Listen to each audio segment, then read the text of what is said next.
Jean-Pierre, bonjour, bonsoir. Je ne sais pas quand est-ce qu'on nous regardera.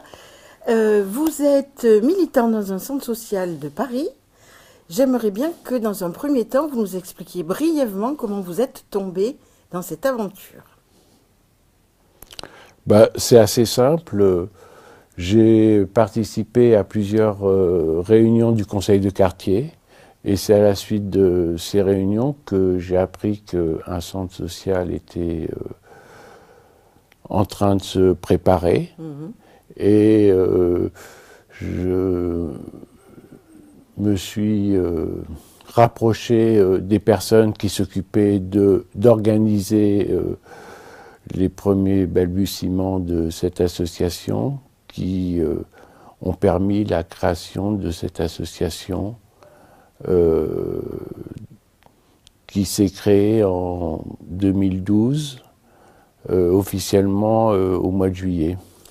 Alors, un centre social, vous aviez une idée avant de plonger dans cette aventure de à quoi ça servait ou pas du tout? Alors moi, j'avais aucune idée de ce qu'était un centre social. J'avais une vague idée, mais d'abord, je ne savais pas le rôle de l'association porteuse du centre. J'allais à la découverte. Et c'était un peu ça qui m'intéressait. C'était de voir un peu comment ça se passait. Alors, il faut simplement que vous nous disiez maintenant ce que vous avez découvert en menant ce travail de création, donc, de centre social. Dans les relations humaines, dans les missions, dans tout ce qui a pu vous étonner et que, effectivement, vous avez découvert. J'ai découvert d'abord un quartier, car ce centre social, Maison très solidaire, fait partie d'un ensemble, d'un nouveau quartier complètement nouveau, avec des nouvelles rues, des nouveaux bâtiments, et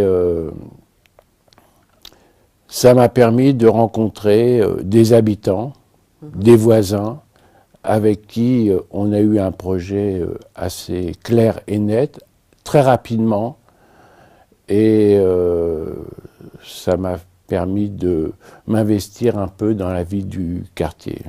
La dernière question, et je vous laisse tranquille, Jean-Pierre, qu'est-ce que vous avez appris en menant cette expérience-là? Alors, j'ai appris quand même pas mal de choses, surtout de rester très calme, d'essayer d'arrondir les angles, et surtout la responsabilité d'un secrétaire, c'est d'avoir un œil un peu partout dans cette association, car c'était pas facile et ça a demandé énormément de temps pour que l'on puisse avoir enfin les locaux qu'on a eus juste il y a un mois.